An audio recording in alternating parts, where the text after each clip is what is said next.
ധ്യാനകേന്ദ്രത്തിൻ്റെ ധ്യാന ജീവിതവുമായി വളരെയധികം ബന്ധമുള്ള വ്യക്തിയാണ് ബഹുമാനപ്പെട്ട ഫാദർ മൈക്കിൾ കാരിമറ്റം.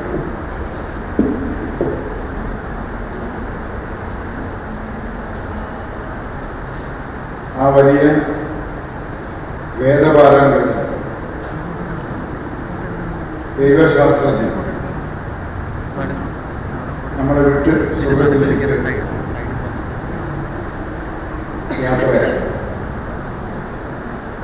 തലശ്ശേരി അതിരൂപതാംഗമായ ഡോക്ടർ മൈക്കിൾ കാരിമറ്റം 2025 നവംബർ 6 രാവിലെ 6:30 നിത്യസമ്മാനത്തിനായി വിളിക്കുന്നു. കഴിഞ്ഞ ഏതാനും മാസങ്ങളായി രോഗാവസ്ഥയിൽ ചികിത്സയിലായിരുന്നു ബഹുമാനപ്പെട്ട അച്ഛൻ. 1942 ആഗസ്റ്റ് 11 കോതമംഗലം രൂപതയിലുള്ള കലയന്താനി ഇടവകയിൽ കാരിമറ്റം കുടുംബത്തിൽ ചാക്കോ മറിയം മാതാപിതാക്കളുടെ മൂത്ത മകനായി ബഹുമാനപ്പെട്ട മൈക്കിളച്ചൻ ജനിച്ചു. പരേതനായ Stephen, Joseph, Augustine, reverend sister doctor little flower, MS Nilambur, Mary Njondimakkal എന്നിവരാണ് മൈക്കിളച്ചൻ്റെ സഹോദരി സഹോദരൻ. 1950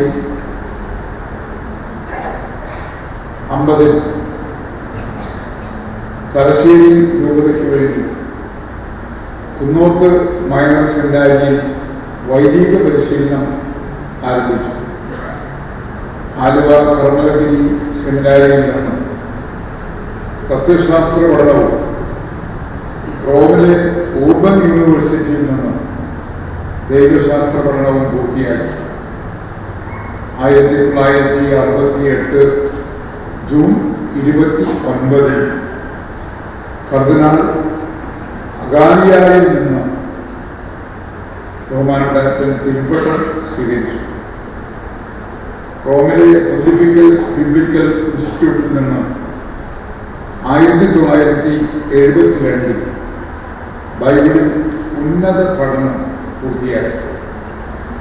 ചെമ്പേരി ലൂർദ് മാതാ ഫെറോന പള്ളിയിൽ അസിസ്റ്റന്റ് വികാരി, കൊച്ചി PUC ബൈബിൾ പരിഭാഷകൻ, തലശ്ശേരി അതിരൂപത ബൈബിൾ അപ്പോസ്റ്റലേറ്റ് പ്രഥമ ഡയറക്ടർ, ഡിവൈൻ ധ്യാനകേന്ദ്രത്തിൻ്റെ ഡിവൈൻ ബൈബിൾ കോളേജിലെ അധ്യാപകൻ, തൃശ്ശൂർ മേരിമാത മേജർ സെമിനാരിയിലെ അധ്യാപകൻ എന്നീ മേഖലകളിൽ ബഹുമാനപ്പെട്ട മൈക്കിളച്ചൻ തൻ്റെ ശുശ്രൂഷ അത്യുന്നതമായ രീതിയിൽ നിർവഹിച്ചു. 2022 ഫെബ്രുവരിയിൽ സിറോ മലബാർ സഭ അദ്ദേഹത്തെ വേദപാരംഗതൻ അഥവാ മൽപ്പാൻ പദവി നൽകി ആദരിച്ചു. വിശുദ്ധ ഗ്രന്ഥത്തെ ഇത്രത്തോളം ജനകീയമാക്കിയ ഒരു പുരോഹിതൻ കേരള സഭയിൽ ഉണ്ടായിട്ടില്ല. ബൈബിൾ ചിത്രകഥകളിലൂടെ ബൈബിൾ കഥാപാത്രങ്ങളെ ജനഹൃദയങ്ങൾ പ്രതിഷ്ഠിക്കുവാൻ ബഹുമാനപ്പെട്ട അച്ഛന് കഴിയും. 35ഓളം ഗ്രന്ഥങ്ങൾ, അനേകം ലേഖനങ്ങൾ, ബൈബിളിലെ മുഴുവൻ പുസ്തകങ്ങളുടെ പഠനം ഉൾപ്പെടുന്ന വീഡിയോ സന്ദേശങ്ങളും ബഹുമാനപ്പെട്ട മൈക്കിളച്ചന് തയ്യാറാക്കി ദൈവസഭയ്ക്ക് നൽകാൻ കഴിയും. ബഹുമാനപ്പെട്ട മൈക്കിളച്ചൻ്റെ മൃതസംസ്കാര ശുശ്രൂഷകൾ നാളെ രാവിലെ 10 മണിക്ക് തലശ്ശേരി കത്തീഡ്രൽ ദേവാലയത്തിൽ തലശ്ശേരി അതിരൂപത അധ്യക്ഷൻ മാർ ജോസഫ് പാമ്പ്ളാനി പിതാവിൻ്റെ മുഖ്യ കാർമ്മികത്വത്തിൽ നടക്കുന്നതാണ്. ഡിവൈൻ ധ്യാന കേന്ദ്രത്തെ പ്രതിനിധീകരിച്ച് ബഹുമാനപ്പെട്ട മനക്കലച്ചൻ തലശ്ശേരിയിലേക്ക് ഇന്ന് വൈകിട്ട് 4 മണിക്ക് തന്നെ പുറപ്പെട്ടു. 6-ാം തീയതി രാവിലെ 9 മുതൽ കരുവഞ്ചാൽ ടൂറിസ്റ്റ് ഹോമിൽ പൊതുദർശനത്തിനുള്ള സൗകര്യം സഭ ഏർപ്പെടുത്തിയിട്ടുണ്ട്.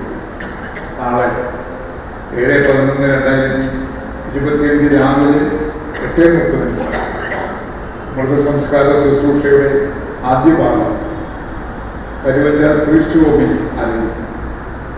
തുടർന്ന് രാവിലെ 8 മണി മുതൽ തലശ്ശേരി കത്തീഡ്രൽ ദേവാലയത്തിൽ പൊതുദർശനത്തിനുള്ള സൗകര്യം ഉണ്ടായിരുന്നു. ഇത് ഡിവൈൻ ധ്യാന കേന്ദ്രം മൈക്കിൾ അച്ഛനെ കുറിച്ച് ഔദ്യോഗികമായി ഇറക്കുന്ന ചരമ അറിയിപ്പാണ്. നിത്യതയുടെ മണിത്തട്ട് സ്നേഹപിതാവിൻ്റെ കരങ്ങളിൽ അച്ഛൻ്റെ ആത്മാവ് എത്തിയിട്ടു അതിവിശുദ്ധനായ ഒരു പുരോഹിതൻ്റെ ഓർമ്മകളിലാണ് ഡിവൈൻ ധ്യാന. ബൈബിളിലെ ഓരോ സംഭവങ്ങളെ ആത്മാവിൻ്റെ വരം ഉപയോഗപ്പെടുത്തി ചൈതന്യപൂർണമായ ഭാഷയിൽ അതീവ ലാവണ്യത്തോടെ അവതരിപ്പിക്കാനുള്ള സാമാന്യമായ ഒരു കഴിവ് ബഹുമാനപ്പെട്ട അച്ഛന് പരിശുദ്ധാത്മാവ് നൽകിയിട്ടുണ്ട്. അച്ഛൻ്റെ ജീവിതം നമുക്കൊരു വലിയ മാതൃകയാണ്. ഏറ്റവും ചെറിയ പരിമിതികളിൽ ആനന്ദം കണ്ടെത്തുന്ന, എല്ലാ പരിമിതികളെയും സന്തോഷമാക്കി മാറ്റുന്ന അതീവ ലളിതമായ ഒരു ജീവിത ശൈലിയുടെ ഉടമസ്ഥൻ കൂടിയായിരുന്നു ബഹുമാനപ്പെട്ട അച്ഛൻ. അച്ഛനിവിടെ ഡിവൈൻ ധ്യാന മന്ദിരത്തിൽ ശുശ്രൂഷ ചെയ്യുന്ന സമയത്ത് ബൈബിൾ കോളേജിൻ്റെ മുഖ്യ അധ്യാപകനായി ജോലി ചെയ്യുന്ന സമയത്ത് അച്ഛൻ്റെ മാരകമായ തലച്ചോറ് സംബന്ധമായ, ഞരമ്പ് സംബന്ധമായ ഗുരുതരമായ ഒരു രോഗം ബാധിച്ചു. അന്ന് നമ്മുടെ ധ്യാന മന്ദിരത്തിലെ ഓരോ അന്ത്യവാസിയും, ഓരോ ശുശ്രൂഷകരും, ഓരോ വൈദികരും, സിസ്റ്റേഴ്സ് മുട്ടുകുത്തി കരമുയർത്തി കർത്താവിനോട് പ്രാർത്ഥിച്ച് മനക്കലച്ചൻ ദൈവത്തിൻ്റെ കയ്യിൽ നിന്ന് കടം വാങ്ങിയാണ് മൈക്കിളച്ചൻ വീണ്ടും ജീവിതത്തിലേക്ക് വരാൻ കഴിയും. ഇവയും ബൈബിൾ കോളേജിൽ നിന്ന് സഭ അദ്ദേഹത്തെ നിയോഗിച്ചത് തൃശ്ശൂർ അതിരൂപതയിലെ ഇന്ത്യയിലെ ഏറ്റവും ഉന്നതമായ മേജർ സെമിനാരിയിലെ വിദ്യാഭ്യാസം. ഈ ശുശ്രൂഷ ചെയ്യുന്ന കാലഘട്ടങ്ങളിലൊക്കെ കേരളത്തിലും ഇന്ത്യക്ക് വെളിയിൽ അതീവ ലാളിത്യത്തോടെ യേശു ഏകരക്ഷകൻ അവതരിപ്പിക്കുന്നതും ദൈവത്തിൻ്റെ പരിശുദ്ധാത്മാവ് അതീവമായ പ്രാഗൽഭ്യം അച്ഛന് നൽകിയിട്ടുണ്ട്. ദൈവം ഡിവൈൻ ബൈബിൾ കോളേജിനെ സ്ഥാപിക്കാൻ, അതിൽ ഏറ്റവും ഉന്നതരായ ആത്മീയ വ്യക്തിത്വങ്ങളെ നിയോഗപ്പെടുത്താൻ ഇടയാക്കിയത് ദൈവകാരുണ്യമാണ്. ആ കോളേജിൻ്റെ ആദ്യ ബാച്ചിലെ ആദ്യത്തെ വിദ്യാർത്ഥിയായിരുന്നു അവസരിച്ചു. ഉന്നതരായ എത്രയോ വ്യക്തികൾ, ഇന്ന് മെത്രാന്മാർ വരെ ആയിട്ടുള്ള അനേകം വ്യക്തിത്വങ്ങൾ ആ ബൈബിൾ കോളേജിൻ്റെ സംഭാവന. സന്യാസിനി സമൂഹത്തിൽ സേവനമനുഷ്ഠിക്കുന്ന എത്രയോ പ്രഗത്ഭമതികളായ വിശുദ്ധ ജീവിതം നയിക്കുന്ന സന്യാസിനി പ്രമുഖർ വിദ്യാർത്ഥികൾ മൈക്കിളച്ചൻ പഠിപ്പിച്ച ആ കാലഘട്ടം ഡിവൈൻ ധ്യാനമന്ദിരത്തിൻ്റെ ബൈബിൾ കോളേജിൻ്റെ ഒരു സുവർണ കാലഘട്ടമാണ്. അറിവിനെ വിജ്ഞാനമാക്കി വളർത്താൻ ദൈവത്തിൻ്റെ പരിശുദ്ധാത്മാവ് ആ വലിയ പുരോഗതിന് നൽകിയ കഴിവ് അതേ ആർജവത്തിൽ തന്നെ പഠിക്കാനിരിക്കുന്ന കുഞ്ഞുങ്ങൾക്ക് വേണ്ടി മുട്ടുകുത്തി പ്രാർത്ഥിക്കാനുള്ള ഒരു പ്രേക്ഷിത ചൈതന്യത്തിൻ്റെ ഉടമസ്ഥൻ കൂടിയായിരുന്നു കാര്യമാക്കി ഇത് അനുഭവിച്ച കൂട്ടത്തിലുള്ള വ്യക്തിയാണ് ബഹുമാനപ്പെട്ട അവസരിച്ചത്. അങ്ങനെ ഒരു വിശുദ്ധൻ സ്വർഗത്തിൽ ജനിക്കുകയും ഒരു വിശുദ്ധൻ അദ്ദേഹത്തിൻ്റെ ആത്മീയ ചൈതന്യം നമ്മളെല്ലാം തൊട്ട് തലോടി കടന്നു പോകാൻ അനുവദിക്കപ്പെടുകയും ചെയ്ത ഒരു ദിവസമാണ് ഇന്ന്. കർത്താവിൻ്റെ കരങ്ങളിലേക്ക് അച്ഛനെ അഭിമാന പുരസ്സരം ഡിവൈൻ ധ്യാനകേന്ദ്രം ഏൽപ്പിക്കുമ്പോൾ അച്ഛനിവിടെ ചെലവഴിച്ച വർഷങ്ങൾ ദൈവത്തിൻ്റെ പ്രത്യേകമായ അഭിഷേകത്തിൻ്റെ വിജ്ഞാനത്തിൻ്റെ നിമിഷങ്ങളായിരുന്നു എന്ന് പ്രത്യേകം ഡിവൈൻ ധ്യാനകേന്ദ്രം ഓർക്കുന്നു. നമ്മുടെ ഓർമ്മകൾ, നമ്മുടെ പ്രാർത്ഥനകൾ, നമ്മുടെ ഹൃദയാഞ്ജലികൾ നേരിൽ സമർപ്പിക്കാൻ എത്ര മണിക്കൂർ യാത്ര ചെയ്താൽ അതൊന്നും ഒരു ഗൗരവത്തിലെടുക്കാതെ പ്രാർത്ഥനാപൂർവം ഇന്ന് ബഹുമാനപ്പെട്ട കനകലച്ചൻ പുറപ്പെട്ടു പോയി. തടത്തലത്തിനും സ്വീകരിച്ച് സഭാസംബന്ധമായ ചില ഔദ്യോഗിക യാത്രകൾ അച്ഛനവിടെ ശുശ്രൂഷയിൽ പങ്കെടുക്കുമ്പോൾ പ്രാർത്ഥിക്കുമ്പോൾ ഇവിടെ എല്ലാവരുടെയും പ്രാർത്ഥനകൾ അച്ഛൻ്റെ പ്രാർത്ഥനയോട് ചേർത്ത് വെച്ച് ഈശോയ്ക്ക് അതിധന്യമായ ഒരു ജീവിതത്തിൻ്റെ തിരുശേഷികൾ സൂക്ഷിച്ച് കർത്താവ് കാലത്തിന് നൽകി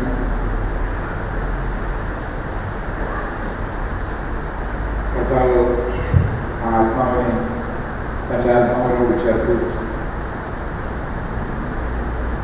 കേരളത്തിലെ ഒരു വൈദിക ശ്രേഷ്ഠൻ എഴുതാത്ത ഒരു വിടവാങ്ങൽ കത്ത്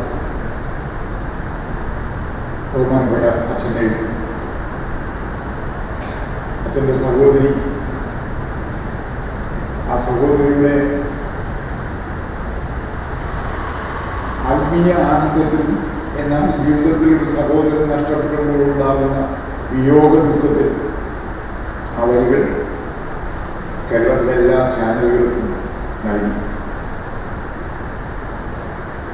അച്ഛൻ പറഞ്ഞ അവസാനിപ്പിച്ചതെങ്ങനെ, ഞാൻ സ്വർഗ കവാടത്തിൻ്റെ മുന്നിലാണ്, നിങ്ങൾ എനിക്ക് വേണ്ടി പ്രാർത്ഥിക്കും. എന്നെ കർത്താവ് ഏൽപ്പിച്ച എല്ലാ നിയോഗങ്ങളും ഞാൻ പൂർത്തിയാക്കി. എന്നിട്ട് അച്ഛൻ പൗലോസ് അപ്പോസ്തലൻ്റെ ഒരു വരി കൂടി അതിലെഴുതി ചേർത്തു, എൻ്റെ ഓട്ടം പൂർത്തിയാക്കി. എനിക്ക് വേണ്ടി പ്രാർത്ഥിക്കുകയും എന്നോട് സഹകരിച്ച് പ്രവർത്തിക്കുകയും ചെയ്തു എല്ലാ സുഹൃത്തുക്കൾക്കും നന്ദി പറഞ്ഞു. ഈശോയുടെ പക്കൽ ഞാനെത്തും, എനിക്ക് വേണ്ടി പ്രാർത്ഥിക്കണം. മരിക്കുന്നതിന് ഒരാഴ്ച മുമ്പ് ഈ കത്ത് പ്രസിദ്ധീകരിക്കും. ഇന്നലെ ശബ്ദത്തിലൂടെ ആ കത്ത് ഗുഡ്നസ് ടിവിയിലടക്കം പ്രക്ഷേപണം ചെയ്തു. അതിധന്യമായൊരു ജീവിതം നമ്മുടെ കൺമുമ്പിലൂടെ സ്വർഗത്തിലേക്ക് പോകുന്നത് നമ്മൾ കാണുകയാണ്, നമ്മളതിന് സാക്ഷി. സത്യത്തിൽ അച്ഛൻ്റെ മരണം കേട്ട് ഒരുപാട് ആളുകൾ പ്രതികരിച്ചിരുന്ന ഇങ്ങനെയൊന്നും മരിക്കാൻ കഴിയുന്നെങ്കിൽ ഇങ്ങനെ അങ്ങനെ ദൈവപിതാവിൻ്റെ മക്കളിലേക്ക് സമുദ്രത്തിലേക്ക് പോകാൻ കഴിഞ്ഞിരുന്നു. ഈ ഭാഗ്യമരണം പോലൊരു ഭാഗ്യമരണം കിട്ടിയിരുന്നു. എല്ലാ പ്രാർത്ഥനകളും മൈക്കിളച്ചൻ്റെ ഓർമ്മയോടൊപ്പം ചേർത്ത് വെച്ച് ദൈവപിതാവിൻ്റെ മുമ്പിൽ ഈശോയ്ക്ക് നന്ദി പറഞ്ഞു പരിശുദ്ധാത്മാവിൽ നിറഞ്ഞ് നമ്മളിന്നേക്ക് മുഖങ്ങളെ കരങ്ങൾ നമുക്ക് നെഞ്ചോട് ചേർത്ത് ജനനവും മരണവും നിശ്ചയിച്ചത് ദൈവം. ആത്മാവിനെ തന്നവൻ ആത്മാവിനെ തിരിച്ചെടുക്കുന്നു. നിസ്തുലമായ മരണം ധന്യമായ ദൈവത്തിലേക്കുള്ളൊരു യാത്രയാണ് എന്ന ബോധ്യം നമ്മളിൽ ഓരോരുത്തർക്കും പകർന്നു നൽകി മൈക്കിളച്ചൻ ഉടലെടുകയാണ്. നമ്മുടെ ജീവിതത്തിൽ നാളെ സംഭവിക്കേണ്ട ഈ ആത്മാവിൻ്റെ യുഗലോകത്ത് നിന്ന് പരലോകത്തേക്കുള്ള യാത്ര ഓർത്തോർത്ത് നമ്മുടെ ജീവിതം ക്രമപ്പെടുത്തുക, ഈശോയോട് അനുരൂപപ്പെടുത്തുക മൈക്കിളച്ചൻ നമ്മളോട് പറയുന്നു. ആ ധന്യാത്മാവിനെ ഏറ്റുവാങ്ങാൻ, അദ്ദേഹത്തിൻ്റെ ശുശ്രൂഷകൾ ഏറ്റുവാങ്ങാൻ സൗഭാഗ്യം ലഭിച്ച യുവൻ ധ്യാനകേന്ദ്രം ഈശോയ്ക്ക് നന്ദി പറയും. ഈശോയുടെ കരങ്ങളിൽ മൈക്കിളച്ചനെ ഞങ്ങളെ ഏൽപ്പിക്കും. ഒന്നുകൂടി ഞങ്ങൾ പ്രാർത്ഥിക്കും. സൗഭാഗ്യപ്പെട്ട വിജ്ഞാനങ്ങൾ അതീവ ലളിതമായി ഞങ്ങൾക്ക് മനസ്സിലാക്കുന്ന ഞങ്ങളുടെ അനുഭവങ്ങളെ ഈശോയെയും ഇനിയും വരും തലമുറയ്ക്ക് അവതരിപ്പിക്കുവാൻ കഴിയുന്ന നൈപുണ്യവും ആത്മീയ ശക്തിയുമുള്ള ദൈവശാസ്ത്രജ്ഞന്മാരെ ഞങ്ങൾക്ക് നൽകണമേ എന്നുകൂടി അച്ഛനെ ദൈവകരങ്ങളിലേക്ക് ഏൽപ്പിച്ചുകൊണ്ട് ഞങ്ങൾ പ്രാർത്ഥിക്കുക.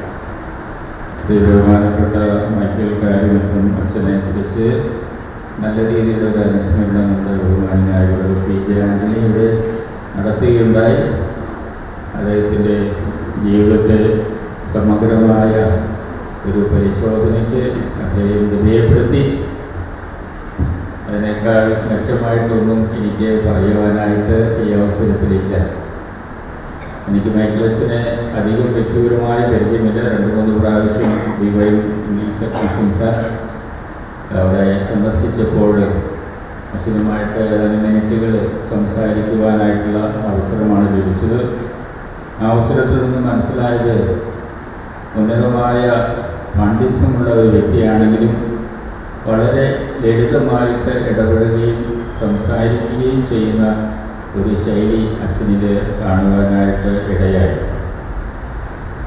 അഗാധമായ ബൈബിൾ പണ്ഡിതനായിരുന്നു അച്ഛനെന്ന് നമുക്കെല്ലാവർക്കും അറിയാം.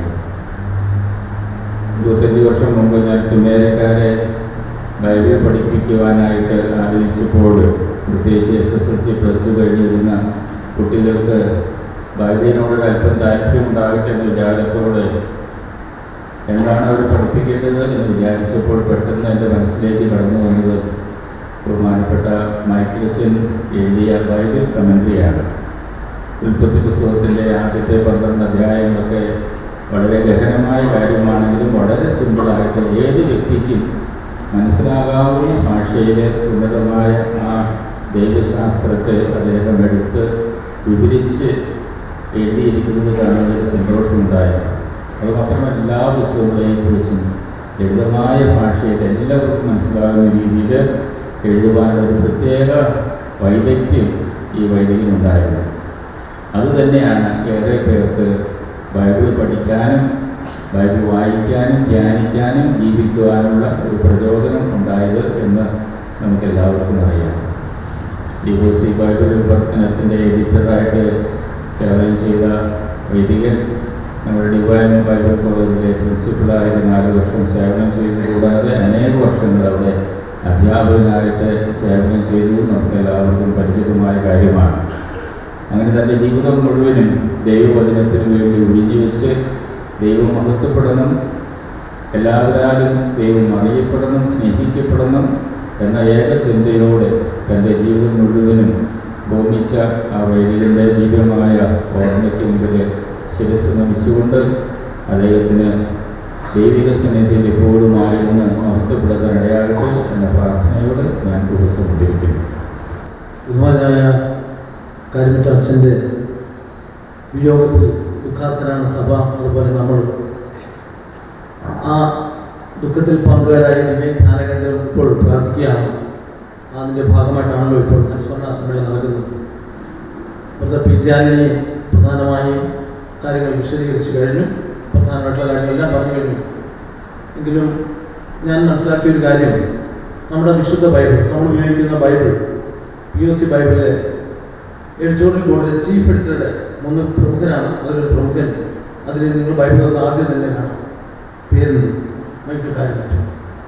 അതുപോലെ കോളേജുകളിൽ ക്ലാസ് എടുത്തിരുന്നു. ഡിവൈൻ ധ്യാനകേന്ദ്രത്തിൽ വചനം കേട്ട് ധ്യാനത്തിൽ പങ്കെടുത്ത ശേഷം ഇവിടുന്ന് പോയ പലരും പിന്നെ തിരിച്ചു വന്നത് അത് വിശാലമായിട്ട് പഠിക്കാനാണ്. അത് പഠിക്കാൻ വന്നവർക്ക് പനക്കളച്ചൻ തുറന്നു കൊടുത്ത ഏറ്റവും വലിയ കോളേജായിരുന്നു ബൈബിൾ കോളേജ്. അത് മറ്റെങ്ങും കിട്ടാത്തൊരു സൗഭാഗ്യമായി അന്ന് ധ്യാനം കൂടിയവർക്ക് ഗുണം ചെയ്തു. അത് നേതൃത്വം വഹിക്കാമെന്നതാകട്ടെ ബഹുമാനായ മൈക്കിൾ കാരിമറ്റച്ചൻ. പ്രിയമുള്ളവരെ, കാരിമറ്റച്ചന് സഭയ്ക്ക് ദൈവം കൊടുത്തൊരു അനുഗ്രഹം എന്ന് കാരിമറ്റ അച്ഛനെ കുറിച്ച് പറയാൻ പറ്റും, ഒരു സമ്മാനം എന്ന് പറയാൻ പറ്റും.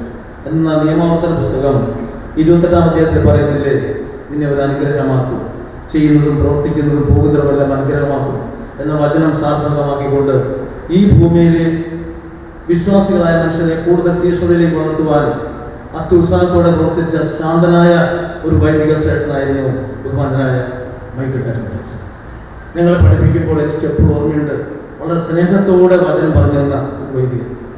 സ്നേഹത്തോടെ പറഞ്ഞാൽ കരുണയോടെ എന്താണോ നമുക്ക് ആവശ്യമെന്നറിഞ്ഞ്, എങ്ങനെയാണോ നമുക്ക് വേണ്ടതെന്നറിഞ്ഞ് അതേപോലെ വചനം പകരാൻ സാധിച്ചുകൊണ്ടാണ് അച്ഛന് കൊച്ചു കൊച്ചു നുറുങ്ങ് കഥകളാക്കി ബൈബിളിനെ മാറ്റി അമർച്ച ചിത്രകഥയൊക്കെ ഈ ലോകം പാടുന്ന സമയത്ത് ബൈബിൾ ചിത്രകഥ നമുക്ക് ആവിഷ്കരിക്കാൻ സാധിച്ചു. തീർച്ചയായിട്ടും ഒത്തിരി ജനങ്ങൾ, പ്രത്യേകിച്ച് കുട്ടികൾക്ക് വളരെ നിസ്സാരമായ രീതിയിൽ ബൈബിളിനെ മനസ്സിലാക്കാൻ തക്കോണം ലളിതമായി ചിത്രീകരിക്കപ്പെട്ടു. അതെല്ലാം മൈക്കിൾ അച്ഛൻ്റെ പങ്കാണ്. പ്രിയമുള്ളവരെ, പ്രധാനമായിട്ടും ആ ചിത്രകഥകളും അതുപോലെ ബൈബിളിൽ നിരവധി ലേഖനങ്ങളും അത് വ്യാഖ്യാനിച്ചുള്ള പുസ്തകങ്ങളെല്ലാം ഇന്നും സുലഭമായി കിട്ടുന്നു. അതിലൂടെ പഠിച്ച് പലരും പ്രഗത്ഭരായ വചനപ്രഘോഷകരായ കേരളത്തിൽ അങ്ങോളം ഇങ്ങോളം ഉണ്ട്. 1ാമത്തെ ബാച്ചിൽ തന്നെ പങ്കെടുത്ത ഒരാളാണ് ഞാൻ. അച്ഛൻ്റെ സ്നേഹത്തോടൊപ്പം അല്പം സഹായവും ചെയ്ത് ഞാൻ ഇവിടെ ഉണ്ടായിരുന്നുകൊണ്ട് എനിക്ക് അടുത്തറിയാം. അന്ന് മുതൽ അവസാന നിമിഷം എന്നാണോ ഡിവൈൻ വന്നത് അന്ന് വരെ ബൈബിൾ പരമായ കാര്യം മാത്രമല്ല, നമ്മുടെ ജീവിതകാര്യത്തെക്കുറിച്ചും ഡിവൈൻ്റെ ഇപ്പോഴത്തെ പ്രവർത്തനങ്ങൾ എല്ലാത്തിലും വളരെ ശ്രദ്ധയോടെ കേൾക്കുകയും കാണുകയും അതിന് വേണ്ടിയിട്ട് പ്രവർത്തിക്കുകയും ചെയ്യുന്ന അച്ഛനാണ്. ഡിവൈനോട് പ്രത്യേകം ഒരു കൂറ് കാണിച്ച അച്ഛനാണ്. അതുപോലെ ഡിവൈന് വേണ്ടി അധ്വാനിച്ച അച്ഛനാണ്. അതുകൊണ്ട് ഡിവൈൻ ധ്യാനകേന്ദ്രത്തിന് ബഹുമാനരായ മൈക്കിൾ അച്ഛനോട് കടപ്പാടുണ്ട്. ആ കടപ്പാട് ഇപ്പോൾ അറിയിക്കുന്നു. ഒപ്പം ആ അച്ഛൻ്റെ ആ വേർപാടിൽ നമ്മുടെ ദുഃഖിതരായ സഭയോട് ചേർന്ന് നമ്മുടെ ദുഃഖവും അനുശോചനവും അറിയിക്കുന്നു. ഒപ്പം ഈ അച്ഛൻ്റെ ഏറ്റവും പ്രധാനപ്പെട്ട ഒരു സവിശേഷത എന്ന് പറഞ്ഞാൽ, ഏൽപ്പിക്കുന്ന ആ ബൈബിളിൻ്റെ ഭാഗത്തെ ഉൽപ്പത്തി മുതൽ വെളിപാട് വരെ ഓരോന്നും എണ്ണി എണ്ണി പഠിപ്പിച്ചപ്പോൾ അന്ന് പഠിച്ച കുട്ടികൾക്കെല്ലാം ആദ്യമായിട്ട് ഈ ബൈബിളിൻ്റെ ആദ്യ അവസാനം ചിട്ടയായിട്ട് ടച്ച് കിട്ടാൻ കാരണക്കാരനായത് മൈക്കിൾ അച്ഛൻ്റെ ക്ലാസ് ആയിരുന്നു എന്നെനിക്ക് ബോധ്യമുണ്ട്. ഞാൻ ഒരിക്കലും ഒരു ക്ലാസ്സിൽ നന്ദി പറയാൻ കയറിയപ്പോൾ ഞാൻ ഇത് എടുത്തു പറഞ്ഞാണ്. ഏറ്റവും മനോഹരമായി പഠിപ്പിക്കാൻ തയ്യാറായ അച്ഛനെ നന്ദിയോടെ ഓർക്കുന്നു. ഈ ധ്യാനകേന്ദ്രത്തോട് ചേർന്ന് പ്രവർത്തിക്കുകയും സഭയ്ക്ക് ഇത്രയും അനുഗ്രഹപരമായ വലിയ കാര്യങ്ങൾ കൊയ്ത് കൂട്ടിയ ബഹുമാനായ കാരിമറ്റച്ചനെ ആത്മാവിന് വേണ്ടി പ്രാർത്ഥിച്ചുകൊണ്ട്, എല്ലാവർക്കും വേണ്ടി പ്രാർത്ഥിച്ചുകൊണ്ട് ഒരു നിമിഷം കൈകൂപ്പി ഡിവൈൻ ധ്യാനകേന്ദ്രത്തിലെ മനസ്സുകൾ അച്ഛൻ്റെ ആത്മാവ് സ്വർഗത്തിൽ തന്നെ ആഗ്രഹിക്കുന്നു എന്ന് ആഗ്രഹിച്ച് പരിശുദ്ധ അമ്മയുടെ മധ്യസ്ഥതയിൽ പ്രാർത്ഥിക്കാം. നന്മ നിറഞ്ഞ മറിയമേ സ്വസ്തി, കർത്താവ് അങ്ങയുടെ കൂടെ സ്ത്രീകളിൽ അങ്ങ് അനുഗ്രഹിക്കപ്പെട്ടവളാകുന്നു. അങ്ങനെ ഒരു ഫലമായി ഈശോ അനുഗ്രഹിക്കപ്പെട്ടവനാകുന്നു.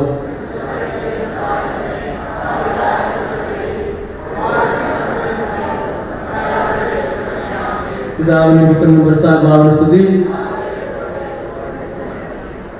ഏതാണ്ട് ഒരു 31 വർഷക്കാലത്തെ ഗുരു ശിഷ്യ ബന്ധം അവസാനിച്ചതിലുള്ള ഒരു ദുഃഖവും, എന്നാൽ സ്വർഗത്തിൽ പിതാവിൻ്റെ സന്നിധിയിൽ ബഹുമാനപ്പെട്ട അച്ഛൻ ചെന്ന് ചേർന്നു എന്നുള്ള വിശ്വാസത്തിൽ ആയിരുന്നുകൊണ്ടാണ് ഞാൻ നിങ്ങളുടെ മുമ്പിൽ നിൽക്കുന്നത്.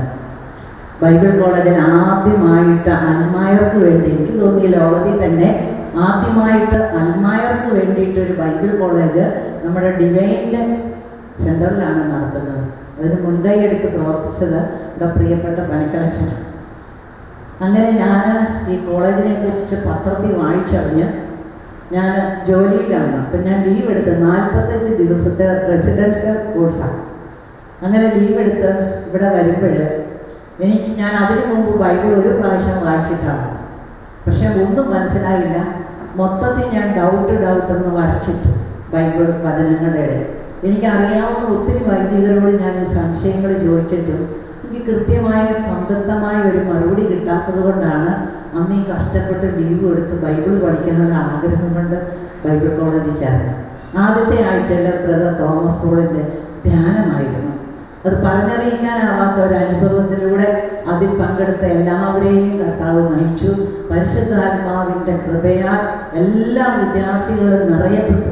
ഇന്ന് 16 വയസ്സ് മുതൽ ഏതാണ്ട് 91 വയസ്സ് വരെയുള്ള വ്യക്തികൾ അതിനകത്ത് പങ്കെടുക്കുന്നുണ്ടായിരുന്നു. അങ്ങനെ ആത്മാവ് നിറഞ്ഞു നിന്ന ഒരു ഗ്രൂപ്പിലേക്കാണ് ബഹുമാനപ്പെട്ട കാര്യമറ്റ അച്ഛൻ പ്രിൻസിപ്പാളായിട്ട് ചാർജ് എടുത്ത് വരുന്നത്. അച്ഛൻ സ്റ്റേജിൽ കയറി ആദ്യ പ്രസംഗത്തിൽ പറഞ്ഞു, ഞാൻ കരിസ്മാറ്റിക് അല്ല, എനിക്ക് ഹല്ലേലൂയ പ്രേസിലോടൊന്നും അത്ര വശമുള്ളതൊന്നുമല്ല. അപ്പം ഞങ്ങൾ കുറച്ച് പേര് അവിടെ ഇരുന്നുകൊണ്ട് നമുക്കന്ന് കോളേജ് പിള്ളേർക്ക് വിമർശനമുണ്ടല്ലോ. എന്നാൽ ഈ അച്ഛനെ ശരിയാക്കി തരാമെന്ന് ഞങ്ങൾ മനസ്സിൽ ഓർത്തു. എന്തായാലും ഞങ്ങളൊരു ഗ്രൂപ്പ്, അന്ന് വിജാതീയർ ഒത്തിരി ഉണ്ട് കോളേജിൽ. അങ്ങനെ ഞങ്ങൾ പ്രാർത്ഥിച്ചു, ദൈവമേ അച്ഛന് ഈ പരിശുദ്ധാത്മാവിനെ കുറിച്ചുള്ള ബോധ്യമൊക്കെ അച്ഛൻ അറിയാമായിരിക്കാം, പക്ഷെ അങ്ങനെ ഞങ്ങൾക്കന്ന് തിരിഞ്ഞത് അങ്ങനെയാണ്. ഞങ്ങൾ പ്രാർത്ഥിച്ചു. 2 ദിവസം കഴിയുമ്പോൾ അച്ഛൻ്റെ ശബ്ദം പോയി. അച്ഛന് സ്റ്റേജിൽ കയറാൻ പറ്റണില്ല. അപ്പോൾ അച്ഛനോട് ഞങ്ങൾ പറഞ്ഞു, അച്ഛൻ ഞങ്ങൾ പ്രാർത്ഥിക്കാം.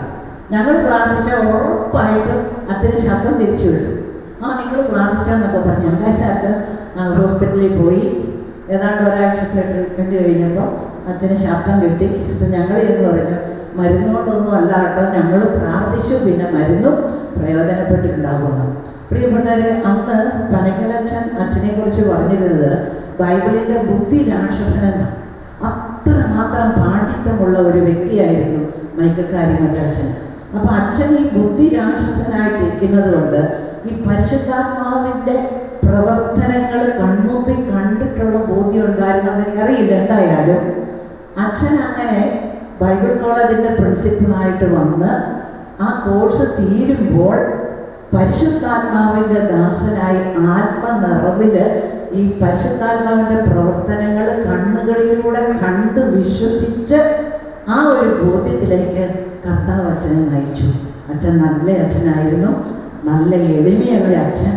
ജീവിതത്തിൻ്റെ തുച്ഛമായ പരിമിതികളിൽ നിന്നുകൊണ്ട് അത് മതി എന്ന്, അച്ഛന് വേണമെങ്കിൽ ധാരാളത്തിൽ ജീവിക്കാമായിരുന്നു, പക്ഷേ ഇത് മതി എന്ന തീരുമാനമെടുത്ത നല്ല ഒരു വ്യക്തിത്വം ഞങ്ങൾക്കെല്ലാം മാതൃകയായി. അന്ന് ബൈബിൾ കോളേജ് പഠനം കഴിഞ്ഞ് പോകുന്നെങ്കിലും ഞാനും ഗീതാസത്യം എന്ന് പറയുന്ന ഒരു കൗൺസിലർ ഇവിടെയുണ്ട്. ഞങ്ങളുടെ ബന്ധം അന്ന് നിന്നില്ല. ഈ 4 മാസത്തിന് മുമ്പ് വരെ അച്ഛൻ എന്നെ വിളിച്ചായിരുന്നു. നിങ്ങൾ സംസാരിച്ചു. അച്ഛൻ വിശ്രമ ജീവിതത്തിൽ അച്ഛനെ കാണാൻ നിങ്ങൾ വരാമെന്ന് പറഞ്ഞപ്പോൾ അച്ഛൻ പറഞ്ഞു, വേണ്ട, ഇത്രയും യാത്ര ചെയ്ത് നിങ്ങൾ വരണ്ട. മറ്റുള്ളവരെ മാനിക്കുന്ന, അവരെ സ്നേഹത്തോടെ ബഹുമാനത്തോടെ സ്വീകരിക്കുന്ന വ്യക്തിത്വം. ഒത്തിരി പഠിക്കാനുണ്ട് അച്ഛനിൽ നിന്ന്, പഠിക്കാനുണ്ടായിരുന്നു. പ്രിയപ്പെട്ടവരെ, ബൈബിൾ കോളേജിൽ പഠിച്ചപ്പോഴാണ് ബൈബിൾ നേഴ്സറിയുടെ ചിന്തകൾ വന്നത്. അതാദ്യം ഞാൻ അച്ഛനുമായിട്ട് പങ്കുവച്ചപ്പോൾ പനക്കലച്ചനുമായിട്ട് സംസാരിക്കാൻ പറഞ്ഞു. അങ്ങനെയാണ് പനക്കലച്ചനോട് സംസാരിച്ചതും ബൈബിൾ നേഴ്സറിയുടെ ഫൗണ്ടറാകാനും ഇന്ന് ലോകം മുഴുവനിലും ബൈബിൾ നേഴ്സറി, അതായത് പ്ലേവേ മെത്തേഡിലൂടെ അത് പ്രചരിച്ചു. ഇന്ന് എൻ്റെയൊക്കെ രൂപതകളിൽ എല്ലാ ഇടവകളിലും കാറ്റഗീസത്തിൻ്റെ ഭാഗമായിട്ട് ബൈബിൾ നേഴ്സറി നടക്കുന്നുണ്ട്. അത് ഈ ഡിവൈനിൽ നിന്നാണ് ആരംഭം വിട്ടത്, നമുക്ക് അഭിമാനിക്കാം. അതുപോലെ നമ്മൾ അൽമായർ ബൈബിളിനെ കുറിച്ച് ക്ലാസ്സുകളൊക്കെ എടുക്കുമ്പോൾ അന്ന് ഒത്തിരി അറിവൊന്നും നമുക്കില്ലല്ലോ. അപ്പോൾ എവിടെ ഒരു ക്ലാസ്സിന് പോയാലും ബൈബിൾ വായിക്കുമ്പോൾ എന്തെങ്കിലും ഒരു പുതിയ വെളിപ്പെടുത്തൽ മനസ്സിൽ കിട്ടിയാൽ അപ്പം തന്നെ ഞാൻ അച്ഛനെ വിളിക്കും. എൻ്റെ ഗുരു ഏത് തിരക്കിൽ, അച്ഛൻ ക്ലാസ്സിലല്ല സെമിനാരി പഠിപ്പിക്കുന്ന സമയം അല്ലെങ്കിൽ അച്ഛൻ എടുക്കും, അല്ലെങ്കിൽ അച്ഛൻ തിരിച്ചു വിളിക്കും. അപ്പം ഞാൻ പറയുക, ഇങ്ങനെയൊരു ബോധ്യം എനിക്ക് കിട്ടി, ഇത് സഭയുടെ പ്രബോധനത്തിന് ചേർന്നതാണോ, എനിക്കിത് വേദിയിൽ പ്രസംഗിക്കാമോ? അപ്പം അച്ഛൻ എനിക്കത് നല്ലതാണെങ്കിൽ പറയും, അനി നീ ഇന്നതും കൂടെ കൂട്ടിച്ചേർക്കണം, ഇന്ന് ആ ബൈബിളിൻ്റെ ഇന്ന കൊട്ടേഷനോടെ നീ ചേർത്തത് പറയണം, അല്ലെങ്കിൽ പറയും അത് പറയണ്ട, അത് നമ്മുടെ സഭയുടെ പ്രബോധനത്തിന് ചേർന്നതല്ല. അങ്ങനെ ആ ഗുരു ശിഷ്യ ബന്ധം തുടർന്ന് വന്നുകൊണ്ടിരുന്നു. 5 പുസ്തകങ്ങൾ ഞാൻ എഴുതിയത്, 5 പുസ്തകങ്ങളുടെയും തെറ്റുകൾ തിരുത്തി തന്നതും അച്ഛൻ തന്നെയാണ്, ഉപദേശങ്ങൾ തന്നത്. ഇപ്പം എനിക്ക് തോന്നുന്നു അച്ഛൻ്റെ കമ്പ്യൂട്ടർ പരിശോധിച്ചാൽ ഇപ്പം ഞാൻ എഴുതിക്കൊണ്ടിരിക്കുന്ന ഒരു ബുക്കിൻ്റെ ആദ്യ അധ്യായം അച്ഛനെ വായിക്കാൻ ഞാൻ അയച്ചു കൊടുത്തിട്ടുണ്ടായിരുന്നു മെയിലിൽ. അത് അതിനകത്ത് കാണും. അത്രമാത്രം ഒരടുപ്പം, ഒരു ഗുരു ശിഷ്യ ബന്ധം, നല്ല ഒരു അധ്യാപകൻ, ഒരു ഗുരുനാഥൻ എന്ന നിലയിൽ അച്ഛനുമായിട്ട് ഇരിക്കണം. അച്ഛൻ്റെ ഒഫീഷ്യലായിട്ട് കാര്യങ്ങളൊന്നും ഞാൻ പറയുന്നില്ല. ഒത്തിരി വ്യക്തിപരമായ രീതിയിൽ അച്ഛനെ അറിയാനും അച്ഛൻ മറ്റുള്ളവരുമായിട്ട് ഇടപെടുന്നത് കണ്ട് അത് നമുക്ക് മാതൃകയാക്കാനും എൻ്റെ ജീവിതത്തിൽ ഒത്തിരി സ്വാധീനം അച്ഛൻ നടത്തിയിട്ടുണ്ട്. അച്ഛൻ്റെ ആ എളിമ, അതുപോലെ ബൈബിൾ സംബന്ധമായ, അതുപോലെ ഏത് സമയത്ത് എപ്പോൾ വിളിച്ചാലും ബൈബിൾ സംബന്ധമായ സംശയങ്ങൾ പരിഹരിച്ചു തരാൻ, അത് വെളിപ്പെടുത്തി തരാൻ നല്ല ഒരു അധ്യാപകന്, അല്ലെ എല്ലാവർക്കും അതിന് കഴിഞ്ഞെന്ന് വരില്ല. എങ്കിലും പ്രിയപ്പെട്ടവരെ, ഒത്തിരി സങ്കടമുണ്ടെങ്കിലും ഈശോയുടെ അടുത്തല്ലേ പോയിരിക്കുന്നത് എന്നുള്ള ആ ഒരു സ്നേഹം മനസ്സിലുണ്ട്. എനിക്ക് തോന്നുവാണ് ഈ ഡിവൈൻ ബൈബിൾ കോളേജിൻ്റെ ഒരു പ്രൊഡക്റ്റാണ് ഞാൻ. 31 വർഷത്തോളമായി ദൈവത്തിൻ്റെ കൃപയിൽ ആശ്രയം വെച്ച് ഈ ശുശ്രൂഷയിൽ ഒരു സ്ത്രീ എന്ന നിലയിൽ എനിക്ക് നിൽക്കാനായിട്ട് അന്ന് കരുത്ത് നൽകിയതും നൽകിക്കൊണ്ടിരിക്കുന്നതും അന്നത്തെ ആ ബൈബിൾ കോളേജിലെ പഠനങ്ങൾ. കാരണം കൃത്യതയോടെ ഒരു രീതിയിലും ബൈബിളിൻ്റെ ആ അതിൻ്റെ സത്ത മാറ്റം വരാത്ത രീതിയിൽ കൃത്യമായ രീതിയിൽ അന്നത്തെ ഗുരുക്കന്മാരെ മൈക്കൽ കാര്യമറ്റൻ ഒരുക്കി, എല്ലാ അധ്യാപകരെയും അതുപോലെ ഒരുക്കി. ഞാൻ ഈ ആലുവ പന്തിവിക്ക സെമിനാരിയിൽ തിയോളജി പഠിക്കാൻ ചേരുമ്പം ഞാൻ അച്ഛനെ വിളിച്ചാച്ചാ ഞാനിങ്ങനെ ചേരാം. അപ്പം എന്നോട് നിനക്ക് എന്തിനാ ഇനി അതിൻ്റെ ആവശ്യം? അത് കഴിഞ്ഞ് അച്ഛൻ എന്നോട് പറഞ്ഞു, വേണ്ട, നീ പോയി പഠിച്ചു. അൽമായർ എന്ന നിലയിൽ നിനക്കൊരു ആധികാരികമായ ഒരു ഇത് കിട്ടട്ടെ, നല്ല കാര്യമാണ്, നീ പോയി പഠിച്ചോ എന്ന് പറഞ്ഞ് ആശീർവദിച്ച് വിട്ടതാണ്. പ്രിയപ്പെട്ടവരെ, 31 വർഷക്കാലത്തെ ഗുരുശിഷ്യ ബന്ധം ഒത്തിരി നന്മ എൻ്റെ ജീവിതത്തിൽ, എൻ്റെ കുടുംബത്തിൽ അച്ഛൻ വന്നിട്ടുണ്ട്, ആശീർവദിച്ച് അനുഗ്രഹം. കാരണം തൊടുപുഴ ടൗൺ പള്ളിയിൽ കൺവെൻഷന് വന്നപ്പോൾ അച്ഛനാണ് അവിടെ വന്നതുമൊക്കെ. അങ്ങനെ ഒത്തിരി നല്ല ഓർമ്മകൾ അച്ഛനെക്കുറിച്ചുണ്ട്. ബാക്കിയൊന്നും ഞാൻ ഈ വൈകിയ വേളയിൽ പങ്കുവയ്ക്കുന്നില്ല. നമുക്കൊക്കെ മാതൃകയാക്കാൻ പറ്റുന്ന ഒരു നല്ല വൈദിക ശ്രേഷ്ഠൻ്റെ വ്യക്തിത്വം അത് നമുക്ക് നഷ്ടമായി. എങ്കിലും ഇനി സഭയിലൂടെ, സഭയുടെ ചരിത്രത്തിലൂടെ നമ്മുടെ അടുത്ത തലമുറയ്ക്ക് പഠിക്കാനും പ്രചോദനമാകാനും ഇടയാകട്ടെ. അച്ഛൻ്റെ ആത്മാവിന് നിത്യശാന്തി നേർന്ന് പ്രാർത്ഥിച്ചുകൊണ്ട് എൻ്റെ എളിയ വാക്കുകൾ ഞാൻ നിർത്തുന്നു. നമുക്ക് പ്രാർത്ഥനയിൽ ആയിരിക്കാം.